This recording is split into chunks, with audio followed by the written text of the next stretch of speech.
Task ಚೆನ್ನಾಗಿ ಆಡ್ತೀರಾ, ಜಗಳ ಚೆನ್ನಾಗಿ ಮಾಡ್ತೀರಾ, ರೀಸನ್ಸ್ ಚೆನ್ನಾಗಿ ಕೊಡ್ತೀರಾ, ಈ ಅಡುಗೆ ಚೆನ್ನಾಗಿ ಮಾಡ್ತೀರಾ, ಎಲ್ಲದನ್ನೂ ಮಾಡಿದ್ದೀರಾ. ಆದರೆ ಯಾಕೆ ಭವ್ಯ ಅವರು ಯಾರ್ದೋ ಒಬ್ರದ್ದು ಶ್ಯಾಡೋದಲ್ಲಿ ಇದ್ರು ಅಂತ ಸಾಕಷ್ಟು ಕಮೆಂಟ್ಸ್ಗಳು ಮತ್ತು ಟ್ರೋಲ್ಸ್ಗಳು ನಾವು ನೋಡಿದ್ದೀವಿ. ಇನ್ನೊಂದು ಸುದೀಪ್ ಸರ್ ಕೂಡ ನಿಮ್ಗೆ ಹೇಳಿರುವಂಥದ್ದು, ಅಂದರೆ ನಿಮ್ಮ ಶ್ಯಾಡೋ ಬಿಟ್ಟು ಆಚೆ ಬನ್ನಿ ಅಂತ ಹೇಳ್ಬಿಟ್ಟು. ಯಾಕೆ ಭವ್ಯ ಅವರು ಅದ್ರ ಬಗ್ಗೆ ಜಾಸ್ತಿ ಥಿಂಕ್ ಮಾಡಲ್ಲ? ಎಲ್ಲೋ ಇನ್ನೊಂದು 3 ವಾರ ಇರಬೇಕಿದ್ರೆ ಭವ್ಯ ಅವರು ಅದ್ರ ಬಗ್ಗೆ ಥಿಂಕ್ ಮಾಡಿ ಅದರಿಂದ ಆಚೆ ಬರ್ತಾರೆ, ಆಟ ಆಡೋದಕ್ಕೆ ಸ್ಟಾರ್ಟ್ ಮಾಡ್ಕೊಳ್ತಾರೆ.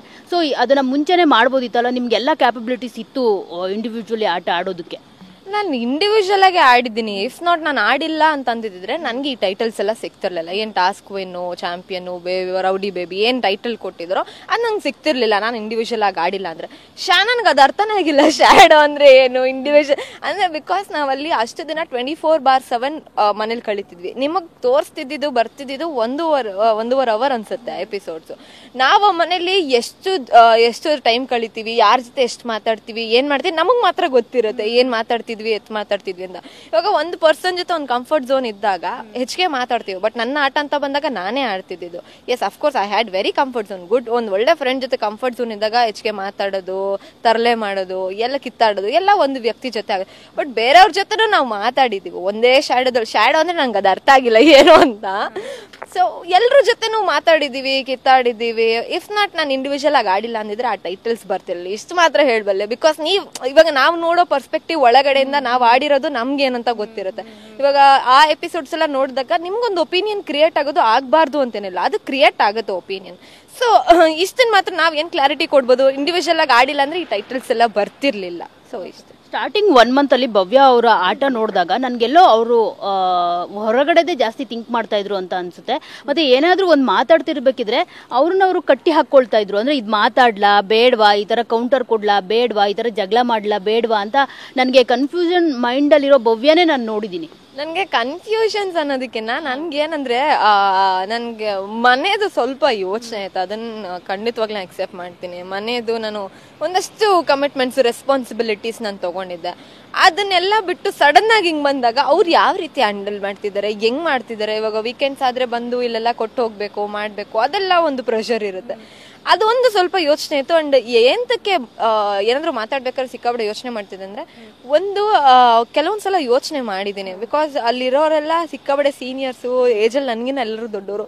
ನಾನು ಹೇಳಿದಾಗ ಯಾವ ರೀತಿ ಅಕ್ಸೆಪ್ಟ್ ಮಾಡ್ತಾರೆ, ನಾನು ಅಂದ್ರೆ ನೀನು ಚಿಕ್ಕ ಹುಡುಗಿ ಏನಿಷ್ಟು ಮಾತಾಡ್ತೀಯ ಅಂತ ಒಂದು ಬಂದ್ಬಿಟ್ರೆ ಅದನ್ನ ನಾನು ಹಿಂಗೆ ಆ ಕ್ವಶನ್ ಕೇಳಿದಾಗ ನಾನು ಯಾವ ರೀತಿ ಆನ್ಸರ್ ಮಾಡಲಿ ಅವ್ರಿಗೆ ಅನ್ನೋದಷ್ಟು ಇದಿತ್ತು.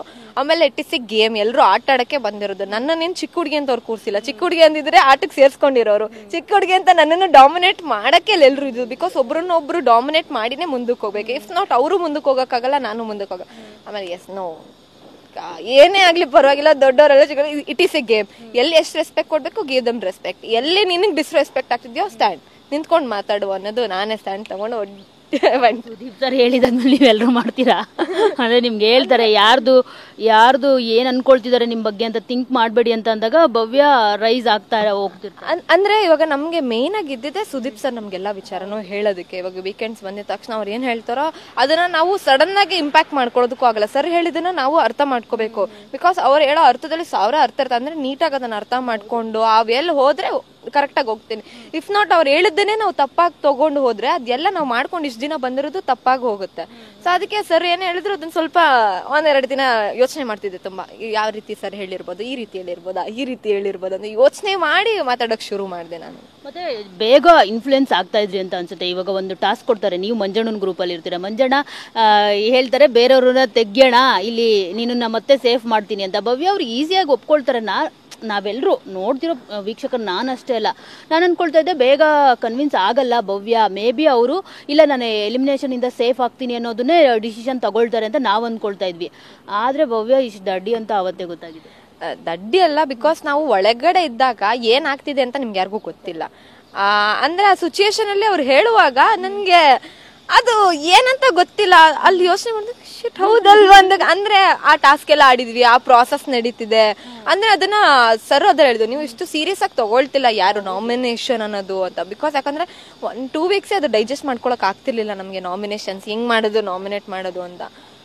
ನಾನು ಯಾಕೆ ಒಪ್ಕೊಂಡೆ ಅಂತ ನಾನು ಅನ್ಕೊಂಡೆ. ಅದಾದ್ಮೇಲೆ ಸರಿ ಆಯ್ತು ಅಂತ ಇವಾಗ ಮತ್ತೆ ಅವ್ರ ಹತ್ರ ಹೋಗಿ ಯಾರೊಬ್ರು ನೀವು ಒಪ್ಕೊಳ್ತೀರಾ ಅಂತ ಅನ್ಕೊಂಡೇ ಇರ್ಲಿಲ್ಲ.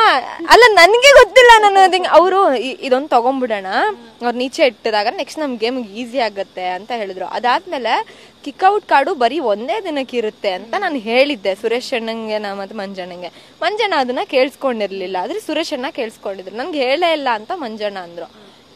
ನನಗೇನು ಇನ್ನೊಂದಿತ್ತು ಅಂದ್ರೆ ಅದೆಲ್ಲ ತಗೊಂಡ್ಮೇಲೆ ಆ ರೀಸನ್ಸ್ ಮಂಜಣ್ಣ ಏನ್ ಕೊಟ್ರು ಬರೀ ಒಂದೇ ದಿನಕ್ಕೆ ಇರುತ್ತೆ ಅಂತ ಬಿಗ್ ಬಾಸ್ ಹೇಳಿದಾಗ ನನಗೆ ಮತ್ತೆ ಜಗಳ ಮಾಡಕ್ಕೆ ಅಥವಾ ವಾಯ್ಸ್ ರೇಸ್ ಮಾಡೋದಕ್ಕೆ ಇಷ್ಟ ಇರಲಿಲ್ಲ. ಬಿಕಾಸ್ ಅಲ್ಲೇ ಮಾಡ್ಲಿಲ್ಲ. ಮತ್ತೆ ಇವಾಗ ಮಾಡಿದಾಗ ನೆಕ್ಸ್ಟ್ ಗೇಮ್ ಇದೆ, ಗೇಮಿಗೆ ನಾವು 3 ಜನಕ್ಕೆ ಎಫೆಕ್ಟ್ ಆಗುತ್ತೆ. ಆ ಕಾರಣಕ್ಕೋಸ್ಕರ ನಾನೇ ಶಟ್ ಡೌನ್ ಮಾಡ್ಕೊಂಡೆ. ಬಿಕಾಸ್ ಅಲ್ಲೇ ಏನು ವಾಯ್ಸ್ ರೇಸ್ ಮಾಡ್ಲಿಲ್ಲ. ಇವಾಗೆಲ್ಲ ಮುಗಿ ಕಿಕ್ಔಟ್ ಕಾರ್ಡ್ ತಗೊಂಡವ್ರನ್ನ ಹೊರಗಡೆ ಇಟ್ಮೇಲೆ ಮಾತಾಡಿದ್ರೆ it doesn't look good. Because ಅಲ್ಲೇ ಮಾಡ್ಲಿಲ್ಲ ಭವ್ಯ, ಇಲ್ಲಿ ಬಂದು ಎಲ್ಲ ಗೊತ್ತಾದ್ಮೇಲೆ ಇವಾಗ ವಾಯ್ಸ್ ರೇಸ್ ಮಾಡಿದ್ರೆ ಅದು ತಪ್ಪಾಗಿ ಕಾಣಿಸುತ್ತೆ. ನನ್ನ ಬಗ್ಗೆ ನನಗೆ ಒಂಥರ ಅಸಹ್ಯ ಕಾಣಿಸುತ್ತೆ. ಸೊ ಅದಕ್ಕಾಗಿ ವಾಯ್ಸ್ ರೇಸ್ ಮಾಡ್ಲಿಲ್ಲ ನಾನು. ಬಿಕಾಸ್ ನೆಕ್ಸ್ಟ್ ಗೇಮಿಗೆ 3 ಜನಕ್ಕೆ ಎಫೆಕ್ಟ್ ಆಗುತ್ತೆ, ಆ ಕಾರಣಕ್ಕೆ ಸುಮ್ಮನೆ ಅದ.